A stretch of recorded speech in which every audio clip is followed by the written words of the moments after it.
अस्सलाम वालेकुम, welcome two तालीम अकेडमी। शुरू कयूं था अल्लाह जी बरकत नाले सां। बिस्मिल्लाहिर्रहमानिर्रहीम। फ़ेल जी उहा हालत जेका ॾेखारे त हिकु माण्हूअ खे हींअर फ़ेल वारी कमु करण जो हुकुम मिलियल आहे, उनखे छा चइबो आहे? अमर वाहिद यानी हिकु आहे त अमर वाहिद, जेकॾहिं हिक खां वधीक आहिनि त अमर जमा। अहिड़ो इस्तारा जेको फ़ेल या हर्फ़ सां तालुक़ रखे उनखे छा चइबो आहे? उनखे इस्तारा बाल किनाया चइबो आहे। अहिड़ा लफ़्ज़ जेके ॻाल्हाइण वारो उते मौजूदु माण्हुनि सां ॻाल्हाइण वक़्तु कमु आणींदो आहे, जीअं तो, तव्हीं, अव्हीं, अव्हां, त उन्हनि खे छा चइबो आहे? ज़मीर हाज़िर। ऐं जेको ॻाल्हाए थो उहो ज़मीर मुतकलिम आहे। इस्म या ज़मीर ते को कमु थींदड़ हुजे या इहे कंहिं कम जा कंदड़ हुजनि त उनखे छा चइबो आहे? उनखे हालत चइबो आहे। उहो फ़ेल जेको ॾेखारे त फ़ेल वारो कमु फ़ाइल गुज़िरियल वक़्त में करे छॾियो आहे, उनखे छा चइबो आहे? उनखे ज़मान माज़ी चइबो आहे। नेक्स्ट, तशबीह जी लफ़्ज़ी माना छा आहे? तशबीह जी लफ़्ज़ी माना आहे मुशाबिहत या भेट ॾियणु।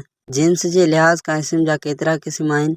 ॿ, यानी औरत ऐं मर्द।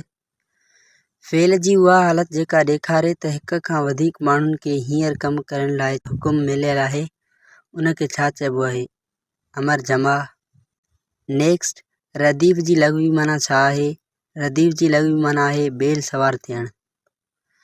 नेक्स्ट, अहिड़ो फ़ेल जेको ॾेखारे त फ़ेल वारो कमु फ़ाइल हलंदड़ वक़्त में कंदो, उन फ़ेल जो ज़मान छा थींदो? उन फ़ेल जो ज़मान हाल थींदो। नेक्स्ट, उहे लफ़्ज़ जेके इस्म जे बदिरां कमु अचनि उन्हनि खे ज़मीर चइबो आहे। नेक्स्ट, अहिड़ा ज़मीर जेके जुमिले में फ़ाइल ऐं मफ़ूल सां शरीक थियनि ऐं जुमिले खे वधीक ज़ोरदार बणाइनि, उन्हनि खे छा चइबो आहे? उन्हनि खे ज़मीर मुश्तरिक चइबो आहे। मुस्तक़बिल जा कुल केतिरा क़िस्म आहिनि? 4। उहो नज़म जंहिंमें शाइर ज़माने जी अफ़रा तफ़री, मुल्क ऐं शहर जी तबाही ऐं बदहाली ऐं वतन वासियुनि जो ज़बून हालत जो ज़िकिर करे, उनखे छा चइबो आहे? उनखे नोहो चइबो आहे।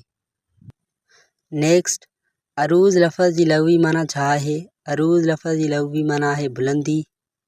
अहिड़ी शेर खे छा चइबो आहे जंहिंमें मौसूफ़ सां सिफ़तूं बयान हुजनि जिन ॾांहुं ज़हन यकदम मुंतक़िल थी वञे, उन्हनि खे किनाया क़रीब चइबो आहे।